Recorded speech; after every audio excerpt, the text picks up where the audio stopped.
Concessions at Confession. Let's go. Busted through time. Tell me, was it worth it? Was sowing the seeds of chaos always your goal? You're making me out to be far more malicious than I really. Okay, it's still really super loud. Hold on a second. It's a little better. Brilliant. All the actions I've taken, all the lives I've been forced to snuff out, all of it was brought forth by love. A great and terrible love for humanity. How can you possibly call that love, you sick freak? Do you know how many lives you and your cause have wiped out? 1.3 million, or so I've been told. The inspector adorned in the silver armor brings his hand down like a gavel, leaving a sizable dent in the table's woodwork. How dare you act so nonchalant about this? Why? I've lost my entire family because of your actions. And you think an apology would fix this?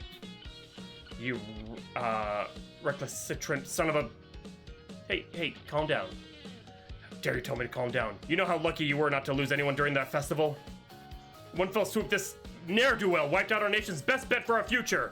Millions of lives gone in an instant. I tune out the inspector's prattling. He and I both know I couldn't kill everyone in this building with a nary a modicum of effort. The fact that I haven't been should be proof enough that my actions are those of justice. So this is what they mean by noblesse oblige. How enlightening. That's why we should just kill him where he stands. You good? I'm sorry. Can you give me a moment? I need to step out and get some air. Looking at him is... It's alright, I'll take it from here. As the head dullard in charge takes his leave, the female inspector sighs deeply before focusing her attention back on me. One more time, from the top. What inspired you to kill the president and plunge the nation into chaos? Lee Harold Oswald. You want me to go through this again? You should consider yourself lucky that I'm willing to abase myself far enough to indulge your curiosities, evildoer. With furrowed brows and white knuckles, the inspector motions at me to move things along. I comply. I suppose you could say it all began when I first arrived in this era, during summer of last year. Here, who leapt through time? Oh, first there was the wine-dark seas of unconsciousness. After spending an eternity fermenting in that abyss, a command rang out, urging me forward. You are the culmination of years of strife. I beseech thee to bring a new age into this world. One of peace and prosperity, it is thy duty to inflict justice upon the world. What? I'm naked. Ha! The armored man with a saturnine aura takes a study at my nude body as I approach him. He finally locks eyes with me. Nature has cursed his with a beautiful shade of Corellian not dissimilar from my own. I need your armor, your boots, and your motorcycle. I beg your pardon? You have 10 seconds to comply before I will be compelled to use force. Okay, buddy, there's no need to escalate. I thought you said you wouldn't use force if I complied! I lied. Oi, wait, mate, hollers an unfamiliar voice in an overly familiar fashion. Oi, bruv, you got a minute? Negative. Wait, hear me out. The alabaster man circles around me, halting my forward momentum. I consider rending the flesh from his bones. Bruv, that was a righteous and horrific display of senseless violence, and let me tell you, I want in. See, nothing about the way you thoroughly thrashed that man while slinging it. That tells me you desire a world unsullied by sin, yeah? Yeah, see, I do too. In fact, I've got ahead and drawn out a whole plan and everything on how to bring about world peace with as few casualties as possible. You and I? Well, methinks we could join forces, a merry band of do-gooders, yeah? Like the Three Musketeers, but there's only two of us and we only have a few yaoi moments. I have the methods and you have the might. If we work together, we'll have the means with which to enact change. Real change for a change. If what you say is true, I have no other choice than to oblige. Yes, bro, I promise you won't regret. Wait, I haven't even gotten your name yet. Mine's David Fitzgerald Kennedy, by the way. My designation is 1133H4R01D 05W41D. However, you may refer to me as Lee Harold Oswald. Lee Harold Oswald. Harold for short. Audacious. Well, Harold, shall we be off? I would give just about anything to relive those early summer days, back when I didn't yet have the weight of the world on my shoulders. Back when David and I could stargaze at our leisure. It all feels so distant now. Can you, try and trim it down the fat of the story a bit? The inspector helps herself to another bite of chicken, as most people typically use at least one extremity when eating, but the inspector is using nothing but her mouth and teeth, like a dog. Don't get me wrong, this is interesting, but I don't want to cramp your style. I don't want to cramp your style, but it's supposed to go on break within 30-ish minutes. Just focus on the important parts, please, and thank you. I smile at her warmly, as it means to show goodwill. Ew, don't do that. You're going to make me hurl. I briefly consider using my medieval buster arm cannon to blow her own head off, but of course correct and go back to my life story instead. What is this game? During my righteous and cyber future ordained crusade, I found myself gaining ally after ally. The first of which I've already mentioned, David, a beguiling and curious sort with delusions of grandeur. Through our exploits, he engendered a deep sense of love within me. Then came Tris, a lugubrious and rebellious priestess born and raised to be a sacrifice to the cult of presidency. In spite of traveling with her the longest, she has still maintained an air of mystery.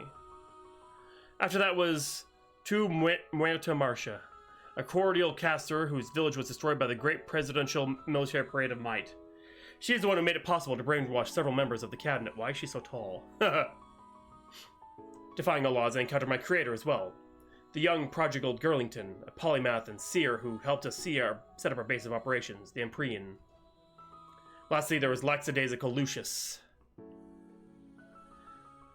No, that's fine, Face. I don't know if this is parody or what. I feel so bored by this. It's like somebody took a thesaurus and just vomited it. For some future lay in store for the world if we failed in our mission. Together we all marched under the banner of justice, waging battle after battle against the tyrannical clutches of the presidential cabinet, or as you may know them to be, the 4 heavenly elected officials. With each battle, the body count grew, whilst little ground was won. By David's own words, we'd begun to walk the path of evil, the path of concessions and compromises. And then, don't keep me hanging. Come on, tick-tock, what are you planning on, or were you planning on wasting everyone's time? And then during a particular excursion, whilst the HTML, myself, Therese, Marcia, and Lucius, Suicide Squad was out in the field, tragedy struck back at home. The Emprian had been blown sky high by the tactical Royal Dragon Strike. Only Girlington had been left unharmed, but many had died and many more were wounded. David had gone missing during the chaos. What happened next? She started to day drink on the job. Next, I'd like to edify you on how and when the tides of war change in our favor.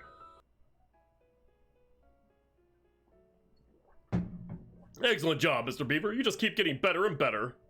Aw, shucks. I doubt I'd be half as good with anyone else for a teacher. You flatter me, but you're the one... I could do better. Do you play? Do I seem like the type? Nah, I've just got dexterous fingers. Awesome. Into our voices, ladies, or do you not want this to be a sneak attack? We have to make them pay for what they did to David. I'll have them all flayed alive. Nice playing, you know, for a nerd. I don't recall asking for any... It can't be. Huh? Did you think your crimes would never catch up with you? The fool probably thought we were actually killed when they blew up the Empyrean. Mr. Beaver, who are these? Teacher, get back, these! There's no escape. Kill him, girls. Kill him for what he did to David! Chief Justice Dick Beaver and...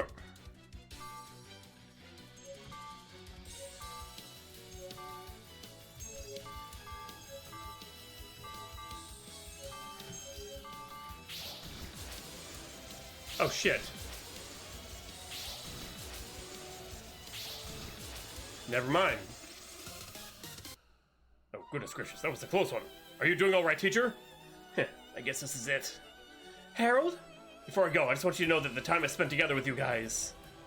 I sighed deeply to myself, collecting the last reserves of my strength. If this was to be the end of the line, then I could die happy knowing I saved my friends.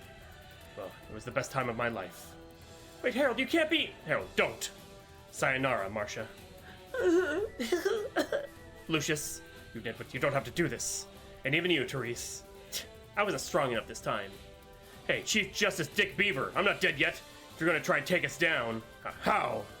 You ought to do a better job. Not good. I've taken too much damage. I won't be able to dodge this one. All I can do now is... take this, my love, my anger, and all of my sorrow! Block it! Super sexy stylish self-destruction strike Teria! In a single wicked strike, I successfully blown up the Secretary of Defense and his 410 piano teacher. 4 out of 10. But at a great cost. My super sexy stylish suicide strike had the side effect of me dying. Badly. You're clearly not dead now. Don't even try to act like this is suspenseful in any meaningful way.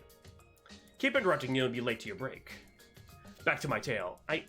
This doesn't have to be the end. Prodigal Girlington, what do you mean? I can rebuild him. Faster, stronger, more curvaceous. How long will it take? 2 weeks, no more, no less. But then, I know, the Presidential Lunar Immortality Festival will be on the day of, but until the full moon turns into the evil, spooky Presidential Lunar Kill, Death, Violence, Crimson Inauguration Moon, we still have a shot. I can't, I'm sorry, it's too much. I don't know how to feel about this. I really don't.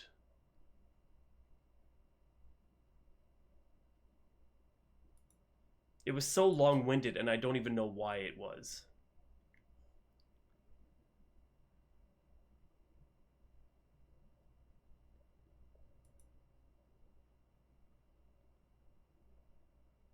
Okay, we never saw that. Yeah, the story is what killed it for me. Music was okay. Gameplay was... It was just standard fight stuff. The jokes just weren't landing for me.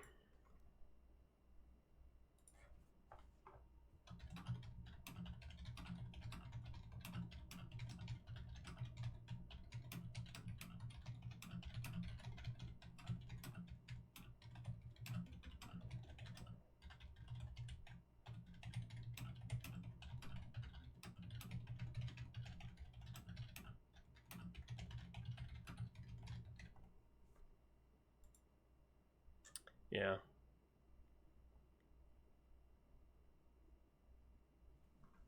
Apparently I'm like the only one who felt like this way.